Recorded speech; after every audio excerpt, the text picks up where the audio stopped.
De lunes a viernes, de 10 a 12, Mezcla Viva por la 88.7. Y esta cortina es como para presentarlo a él. Nos ponemos un poco religiosos a esta hora de la mañana. El señor pastor, así que está bueno llamarlo, ¿verdad? Juan Manuel Fochesato, pastor de Abriendo Caminos a las Naciones. A las Naciones. Bienvenido. Muchísimas gracias. Bienvenido también a toda salud a la audiencia. Ahí a Corcho, tu vida también, así que bendiciones para todos y un gusto poder estar acá compartiendo con ustedes en esta fecha tan especial. Muchísimas gracias. Y es específicamente por esta fecha es que lo hemos invitado, por una cuestión de que, Iglesia Evangélica. Sí. ¿Cómo ve la Semana Santa? ¿Qué tradiciones y cómo sería el itinerario de Semana Santa para la Iglesia Evangélica? Bueno, en cada una de nuestras sedes, organizaciones, tiene sus características, ¿no es cierto? Sí. Todos hacemos, por lo general, desde el jueves, en el caso nuestro, de nuestra organización, tiene actividades para niños, después el jueves tenemos una vigilia, el sábado tenemos reunión para toda la familia, así que son distintas actividades porque para nosotros es muy importante esta fecha. Esta fecha representa libertad. Yo creo que la palabra que más engloba todo lo que se vive en la Semana Santa es libertad, a pesar de todas las etapas que tuvo esta vivencia desde Jesús, lo que ha sido lo que es el pasaje desde el Antiguo Pacto, lo que sería la Pascua en el Nuevo Pacto. Entonces siguen siendo fechas muy importantes y representativas. Yo creo que hay un antes y un después, no solo del nacimiento de Jesús, sino de esta fecha puntualmente, que es la más significativa, porque el nacimiento fue parte de un propósito, pero la muerte fue la definición de la humanidad. Exacto. Entonces es más importante en lo que sería la muerte y resurrección que el nacimiento, por así decirlo, porque muchos hacemos alusión a la fiesta de fin de año, claro, la Navidad, la Natividad y demás. Sin embargo, ese nacimiento sin una cruz no tendría el mismo sentido. Claro. Para la humanidad completa. Sí. Lo que le da el sentido concreto, completo, es la muerte, y no solo allí, sino que la resurrección posterior a la muerte. Entonces, esta fecha creo que son la más importante de todo el cristianismo, porque logra algo, la muerte logra algo que obviamente, si hablamos del Antiguo Pacto, el pueblo de Israel estaba cautivo, vivía esclavo. Entonces el pueblo de Israel clama a Dios para ser liberado de la esclavitud que tenía.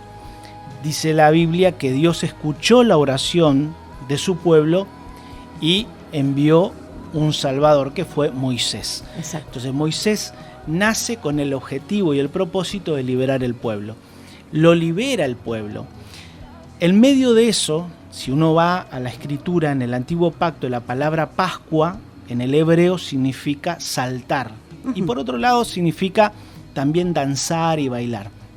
Entonces tiene las dos cosas, y creo que las dos cosas son las que festejamos. Por un lado, ¿cuál es el salto o la excepción? Porque otra de las definiciones también es excepción.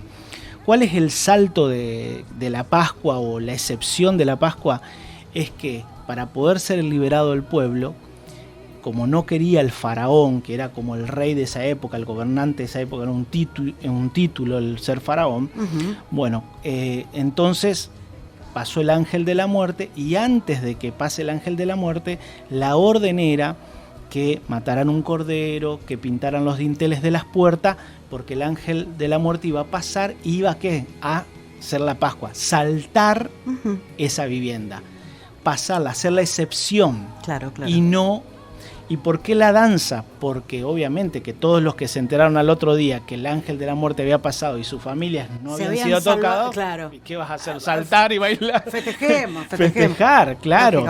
Entonces, Dios los había guardado, y ahí es la primera Pascua. Desde ahí se toma el término como algo que de abrir caminos, de saltar, de liberación.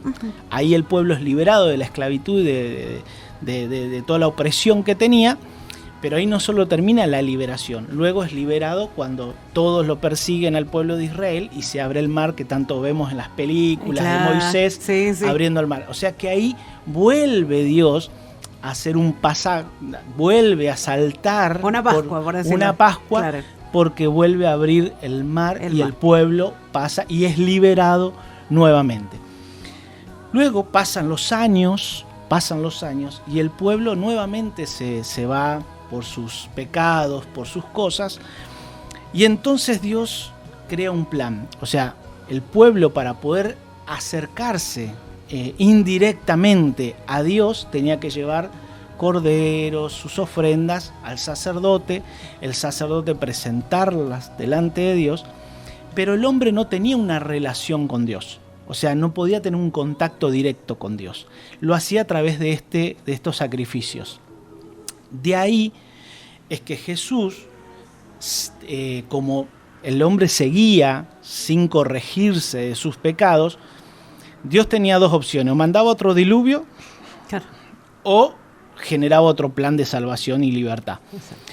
Mandar otro diluvio no estaba dentro de las posibilidades porque él no podía ir en contra de su propia palabra, que había dicho cuando bajó Noé del barco, nunca más iba a haber un diluvio tal. Sí. Y de ahí deja la señal del arco iris, deja como señal de pacto de que nunca más iba a ocurrir eso. O sea, cada vez que vemos un arco iris es señal de pacto, porque en aquella época, por ahí alguno dice, bueno, pero es normal que cuando llueva salga el arco iris. Claro, pero hasta ahí no había llovido nunca. Claro. Siempre se llovía de abajo para arriba, nunca de arriba para abajo. O sea, un vapor cubría la tierra, como sería el rocío nuestro, ¿no? Claro, claro. Cubría la tierra y entonces ese vapor sostenía todo. El agua sostenía. Entonces, cuando Dios le habla a Noé, le habla acerca de la lluvia, Noé quedaba como que yo te diga ahora que va a llover de costado. O sea, claro, ¿cómo que llueve de costado? O sea, imposible si nunca llovió de arriba para abajo. Entonces, la lluvia y el arco iris quedaron como una señal de pacto de que nunca más iba a ocurrir eso. Entonces, no podía enviar de nuevamente un diluvio, porque iba contra su propia palabra, y Números 23:19 te dice que Dios no puede mentir, ni es hombre para arrepentirse, hijo de hombre para arrepentirse. Por ende, no podía ir a revertir algo que él mismo dijo. ¿Qué hace Dios? Crea el plan de salvación a través de Jesucristo, a través de su Hijo. O sea, así como mandó a Moisés, ahora manda a Jesús. ¿Y qué papel viene a cumplir Jesús en medio de todo esto y la humanidad?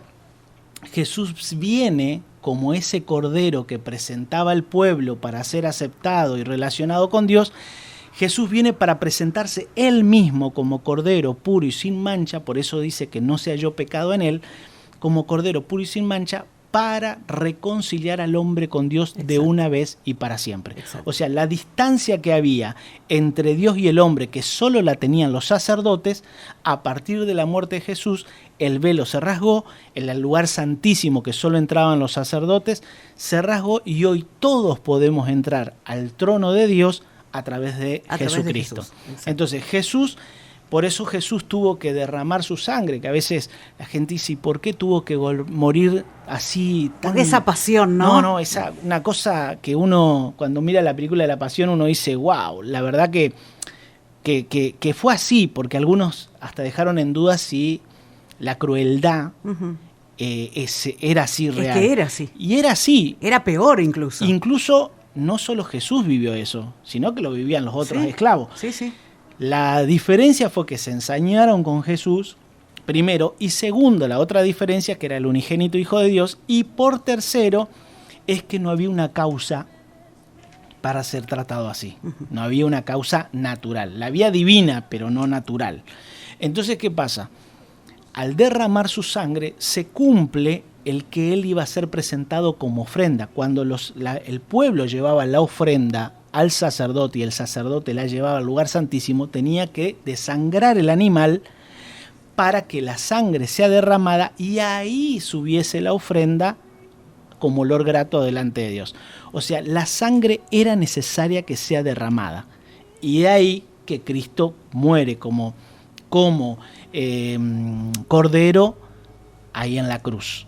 Y a través de esa sangre derramada nos redime. La palabra redimir tiene que ver con pagar el precio. Paga el precio por la remisión de nuestros pecados. Es decir, paga el precio para que nosotros, el pecado no nos separe nunca más de Dios y a partir de él podamos tener una relación personal con Dios. Y ya no necesitemos mediadores, sino que ahora el único mediador, como dice Timoteo, es Jesús, el único nombre dado a los hombres para que por medio de él lleguemos a Dios. Y Timoteo te explica por qué ese nombre y no otros, porque él fue el que se entregó y derramó su sangre por amor a nosotros. Por eso Juan 3:16 muestra la base de este diseño. En un versículo te muestra la base. ¿Qué dice Juan 3:16? De tal manera amó Dios al mundo que dio a su Hijo unigénito para que todo aquel que crea no se pierda, mas tenga vida eterna.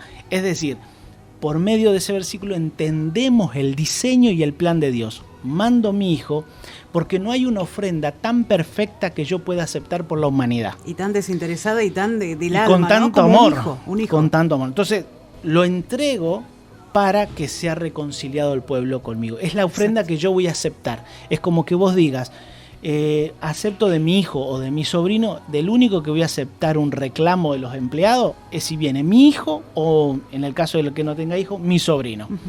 Voy a aceptar el reclamo. No me venga ningún otro empleado a reclamar. Voy a aceptar de ellos, porque yo los respeto, los amo y demás. Y ustedes no se merecen que yo los escuche. Entonces, ¿qué hace? Dios envía a su hijo para ser aceptado.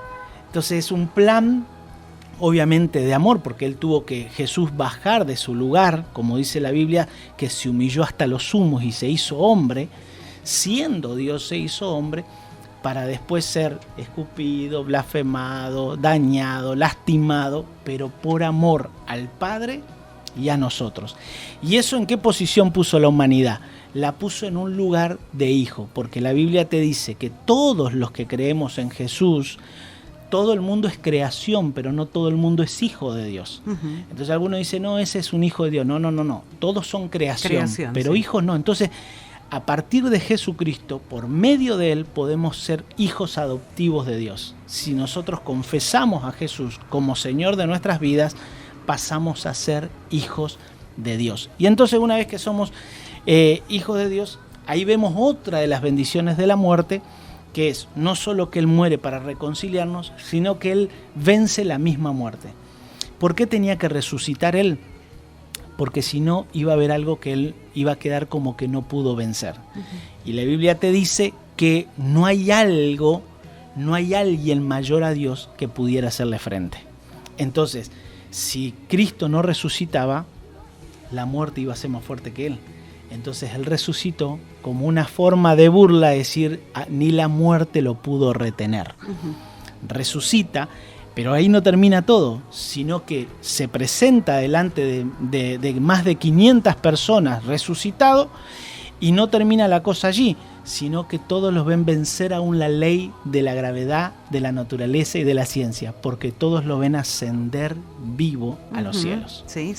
Así que lo más tremendo de todo esto es que no hay algo, para los que estamos en Cristo Jesús, no hay algo mayor a él que pudiera hacerle frente a vos, a mí, a los que somos creyentes. Entonces, ¿qué representa cada una de estas etapas? Representa la libertad que te decía al comienzo. Para nosotros este tiempo nos representa eso. Por un lado, el momento de duelo, de sufrimiento, que es bueno que lo recordemos.